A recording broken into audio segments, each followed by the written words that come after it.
Nigerians need to watch this video. You need to watch this guy.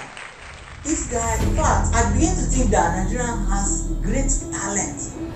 I mean, this guy compiled about 300 valid documents about this is Jennifer candidates Douglas, of the a US citizen. She used to be the fourth wife of Atiku Abubakar. When I look at this document, I begin to say that, oh, every single Nigerian need to, know about this so that it will help us to make a choice in this coming election 2023. And now, the most interesting thing about this is that this guy is a very concerned Nigerian that has the interest of Nigeria at heart, in such a way that he make a good research about this document, this valid document about Atiku Abubakar. Come on, I just need you to watch the video to the end and you see how he outline and bring out all the papers about our presidential candidate, and it will amaze you when you watch it. So it will help you to make a good choice. How can we bring out this kind of talented people in this Nigeria? I begin to think that this guy has a very great role in our I want you guys to drop your own view, your opinion about the documents this guy have wrote out and about the person of Atiku Abubakar. Drop your comment section like, share, so that a lot of people will watch this video and make the right choice for our future and our lovely country, Nigeria. See you in the comment section. She's a prominent character in this story that dates back to the 1980s when this man, the Waziri of Adamawa, was beginning to build something great for himself. Something so tiny, but that would later be worth a fortune. We'll be going over some case files to examine how, from the year 2000 to 2008, Ms. Douglas operated over 30 bank accounts in the United States, helping her husband bring over $40 million in suspect funds into the United States, including at least $1.7 million in bribe payments from Siemens AG, a German.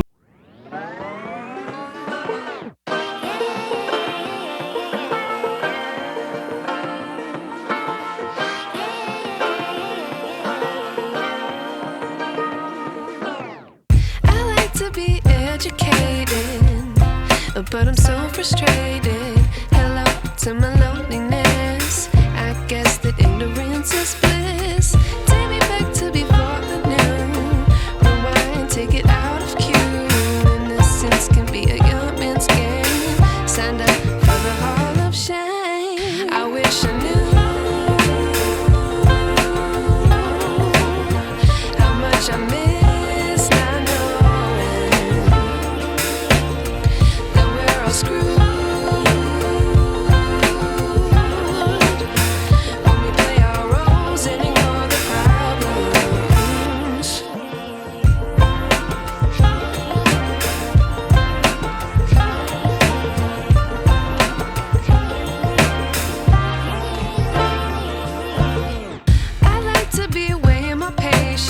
Stay up, I feel so outdated.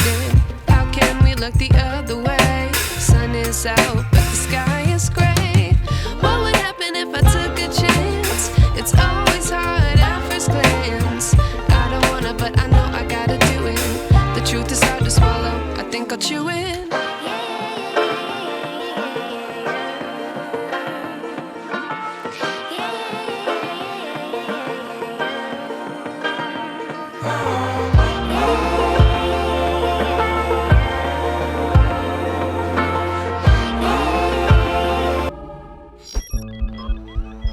Mr. Atiku Abubakar, who spent 20 years in the Nigerian Customs Service and then worked in the private sector for 10 years before serving as Vice President of Nigeria from 1999 to 2007, has been facing questions for decades on the source of his wealth.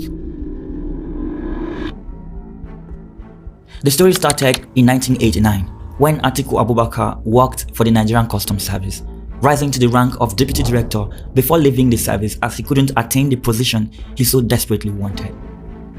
The next 10 years saw Atiku work in the private sector with interest in oil, media, agriculture, pharmaceuticals, and publishing.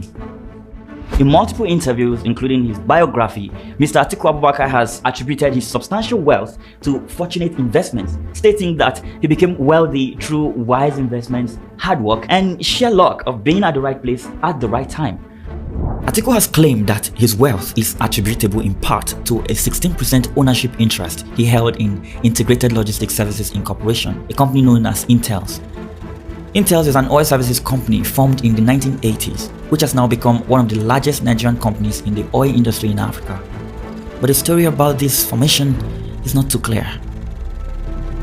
In the 1980s, Mr. Atiku Abubakar entered into a business venture with an Italian businessman known as Gabriel Volpi through a company formed to provide oil and natural gas services at African ports.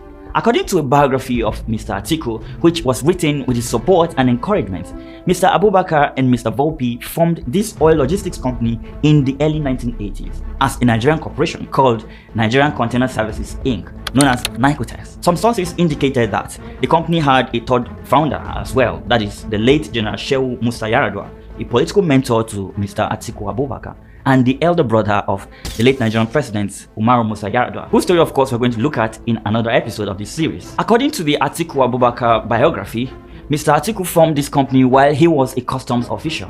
I know this is where lots of folks will say, yeah, he's not supposed to have a private business while in public office. And you will be right if you hold that opinion. But the law that prohibits that in Nigeria didn't come into effect until 1991. So let's let him off the hook for now. In 1996, Sani Abacha, the then president of Nigeria, seized control of the Nicotex shares belonging to Mr. Abubakar and Mr. Yaradua, and he renamed the company Integrated Logistics Services, known as Intels. After Mr. Abacha's death 2 years later in 1998, Mr. Volpi returned the shares to Mr. Abubakar. According to Mr. Volpi's legal counsel, in 1999, Mr. Volpi and Mr. Abubakar agreed that Mr. Atiku could reclaim a 16% holding of the issued share capital of Intel Services. In 2003, Mr. Volpi and Mr. Atiku again agreed to reinstate Mr. Abubakar's full financial interest in the company. So, wait a minute. The first agreement was in 1999, just when Atiku was about to become the vice president. And the second agreement for his reinstatement was in 2003. The year Atiku and his boss Obasanjo got re-elected into office. So, well, hold whatever thoughts you have for now. I promise you it's not what you think. The company is now one of the largest Nigerian companies in the African oil industry, operating oil terminals and oil services zones at ports in several countries including Nigeria, Angola, Equatorial Guinea, Gabon, and Sao Tome and Principe. In fact, ExxonMobil, the American oil giant, told the US Senate that in less than 3 years, from 2006 to the fall of 2008, it paid more than $245 million to Intels West Africa Incorporation and Intels Nigeria Incorporation, two Intels affiliates, for providing oil services to them in Nigeria. So where are we with the Atiku and his rise to power? After 10 years in the private sector, in May 1999, Mr. Abubakar was elected Vice President of Nigeria under President Olusegun Obasanjo, a position he held for 8 years until May 2007. By the time he took office, Nigerian law banned full-time public officials from engaging in private business activities other than farming. This meant his business with Intels was going to be a challenge, but no worries, says Atiku. On July 22, 1999, Mr. Atiku Abubakar established a blind trust under Nigerian law. According to the trustees, the blind trust was formed to hold and manage his assets, businesses, and investments. The sole asset placed in the trust was Mr. Abubakar's Intel shares, which then represents a 16% holding in the issued share capital of Intel Services Limited. Come on, Jude, what the hell is a blind trust again? Now, calm down, I was going to explain. Normally, blind trusts are managed by a trustee who is independent of both the grantor who places assets into the trust and the trust beneficiaries. That is, whoever the trust is willed to. So with blind trust, there is supposed to be some form of triangular relationship, if you know what I mean. On the one side of the triangle is the grantor of the trust. On the other side is the trustee. And then finally, we have the beneficiaries. In establishing a qualified blind trust, you will need the approval of the appropriate supervisory ethics entity, When this is done, a public official can then transfer without any form of restriction and control and management of private assets to an independent trustee who may not communicate information about the identity of the holdings in the trust to the official. So, in simple terms, the public official is to have nothing to do with the trust or have any knowledge of whatever their financial statements or investments are for the duration of time he spends in office. Does it make sense? So the trust is considered blind because eventually, through the sale of transferred assets and the purchase of new ones, the public officer will be shielded from knowledge of the identity of the specific assets in the trust. Without such knowledge, conflict of interest issues would be avoided because no particular asset in the trust could act as an influence upon the official duties that the public officer performs for the government. So that was why Atiku created a blind trust. So let's go back to Atiku now. In the case of the Atiku Abubakar Blind Trust, His Excellency did not appoint any independent trustee from a financial institution, but instead he appointed corporations associated with, remember Mr. Volpi, who was described as Mr. Abubakar's trusted friend and business partner? Yeah, that's the one. The initial trustee of the Blind Trust appointed in 1999 was a Panamanian corporation called Obi Invest Holdings Limited. Obi is another oil services company with offices in London, Nigeria, and several other West African countries, and closely associated with Intels. They were the initial trustee of the Blind Trust appointed by Atiku to manage his business interest in 1999. So, pause here for a second. Do you remember an initial agreement between Mr. Atiku and Mr. Volpi in 1999 to reinstate Atiku into Intels? Well, Atiku's 16% shares in Intels was the only asset class held by the trustee. I hope you're following. In case you're not, here's a brief summary of the events again. When Mr. Atiku Abubakar took office in 1999, he placed his Intel shares in a blind trust. But instead of selecting an independent trustee from a financial firm, Mr. Atiku appointed Obi Invest Holdings Limited as trustee of his blind trust. Obi is a corporation registered in Panama and is active in the oil industry in Africa. But what is stunning is that Obi is closely associated with Intels, whose share Atiku has placed in this blind trust, and is partly owned by Gabriel Volpi, who is the chairman of Intels and Mr. Atiku Abubakar's trusted friend and business partner. So, does it make sense now? Back to our story. Obi served as trustee of the Atiku Abubakar Blind Trust from 1999 to, wait for it, 2003, when the trustees exchanged the Intel shares for shares in Obi, thereby making the trust part owner of his own trustee. What? So the Blind Trust is now a part owner of his own trustee. Obi then resigned from the Abubakar Blind Trust and was replaced by another company called Gwensi Trust Company Nigeria Limited, a Nigerian shell company that was formed the day before the new appointment. But while checking through the company's record, we found a familiar name again, Mr. Volpi. He is one of 3 trustees of the Gwensi Trust Company, whose sole activity is managing the Abubakar's Blind Trust. Mr. Volpi further told the US Senate subcommittee that he is the chairman of Obi and that the Volpi Family Trust currently owns 63% of the company through Sima Holdings, a company that will feature in our story shortly. Now, the US subcommittee was told that from 1999 to 2003, Obi managed the Abubakar's Blind Trust, including the Intel shares, and the profits generated thereby were utilized in developing new business initiatives and investments, particularly in Nigeria, Angola, Congo, Brazzaville, and the Ivory Coast. According to the Gwensi Trust Company's legal counsel, in 2003, Obi reorganized and acquired Atiku Abubakar's beneficial interest in Intel Services Limited for Obi's benefit, and then issued in consideration 16% of their own shares in Obi to the Blind Trust for the benefit of Atiku Abubakar. They just exchanged shares. Atiku gave them his 16% shares and they gave Atiku 16% shares in their own company. So, in other words, Mr. Abubakar exchanged his 16% ownership interest in Intels for an equivalent ownership interest in Obi, the company that was managing his Blind Trust. His acquisition of the Obi shares meant that he became a part owner of the trustee of his Blind Trust. Pretty confusing, but that was basically what he did. This was the second agreement that was enacted in 2003. Told ya, not what you think, just kind of worse. So on October 10th, 2003, Olean was replaced by Gwenzi Trust Company Nigeria Limited, a shell company formed one day earlier under the laws of Nigeria. Legal counsel to the Gwenzi Trust Company told the subcommittee that this company has 3 beneficial owners who provide the trustee services required by the Abubakar Blind Trust. We have Gabriel Volpi, Oyoekpen Geya Osagi, and Fati Akintola Kekere Ekun. Mr. Jiwa Osagi is the managing partner in the Nigerian law firm Jiwa Osagi and Associates, which provides legal advice to the Gwenzi Trust Company. Mr. Kekere Ekun was the chief executive officer and managing director of Habib National Bank Limited in Nigeria at the time. He is also a trustee on the American University of Nigerian Board of Trustees and was chosen in part due to his reliability and relationship with Mr. Atiku Abubakar.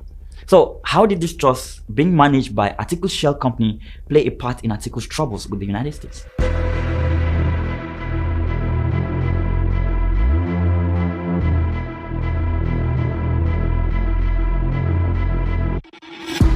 From 2003 to 2008, the Gwenzi Trust Company transferred at least $10 million into the United States, including at least $7 million to Douglas-related accounts at several US banks, $2.1 million to the Wenderfield Law Office and AUN accounts at SunTrust Bank, and $900,000 to American University accounts. When questioned about all of these transactions, Ms. Douglas, Wenderfield, and American University each told the US Senate that they had no information about the Gwenzi Trust Company and that they were unaware of its relation to the Abubakar Blind Trust and did not deal with the Gwenzi Trust Company trustees. But somehow, they had simply assumed that the funds sent by the Gwenzi Trust Company belonged to Mr. Atiku Abubakar. But why is this even an issue, you may ask? You see, Atiku Abubakar was the vice president of Nigeria, who is banned from having private businesses as a public officer. So he sets up a blind trust, but then appoints his friends as trustees, and then uses his shell company to make huge money deposits to account domiciled in the United States. According to Mr. Volpi, Mr. Atiku Abubakar was the sole beneficial owner of the Gwenzi Trust Company, a company that sent multiple payments into accounts held by his wife, Ms. Douglas. 2 other companies beneficially owned by Mr. Volpi and his relatives, that is Let's Go and Sima Holdings, sent nearly $27 million into the United States, including about $8 million to Ms. Douglas's accounts, $5.5 million to AUN accounts, and $13.1 million to American University accounts. When asked about all of these wire transfers, Mr. Volpi told the US Senate that the funds sent to Ms. Douglas related to a moral agreement by Mr. Volpi with Mr. Atiku Abubakar to acknowledge Mr. Abubakar's financial interest in Intels after General Sani Abacha had seized Mr. Abubakar's shares.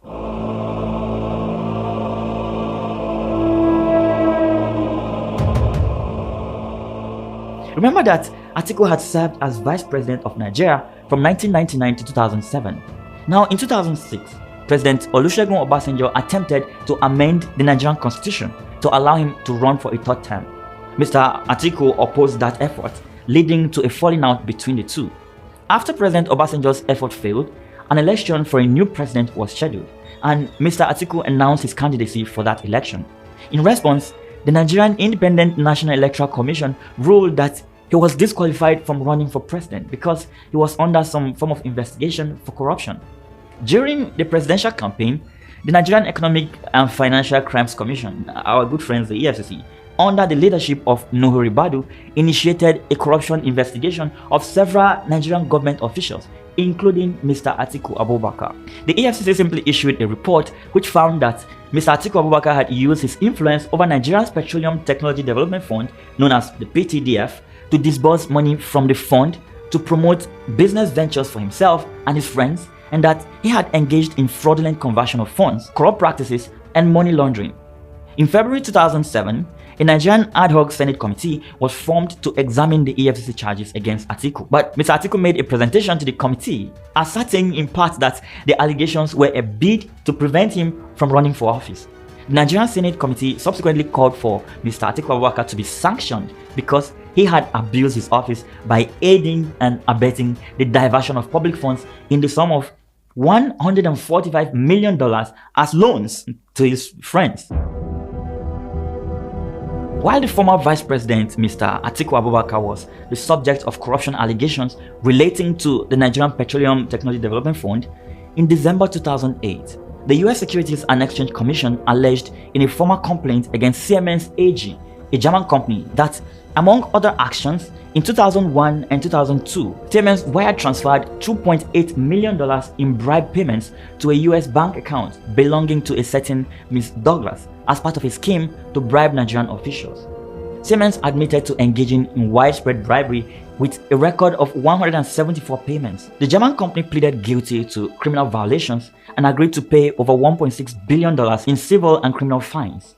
However, the recipient of the money, Ms. Douglas, denied any wrongdoing, even after the subcommittee constituted by the US Senate obtained financial records showing the transfer of over $1.7 million from Siemens AG to Ms. Douglas's account at Citibank. Furthermore, on August 5, 2009, US Congressman William Jefferson was convicted by a federal jury of soliciting bribes, money laundering, depriving citizens of honest services as a member of Congress, and operating his congressional office as a racketeering enterprise. During his trial, a videotape was shown in which the congressman made a reference to Mr. Atiku Abubakar when the congressman was seeking money from another person. But no evidence was introduced showing that Mr. Abubakar had actually sought or accepted a bribe from the congressman. Mr. Atiku claimed he was innocent and that his name had been invoked in the matter to ruin his reputation and prevent him from winning the presidency in Nigeria. You see, the US Senate subcommittee contacted Atiku Abubakar through his legal counsel, but he declined to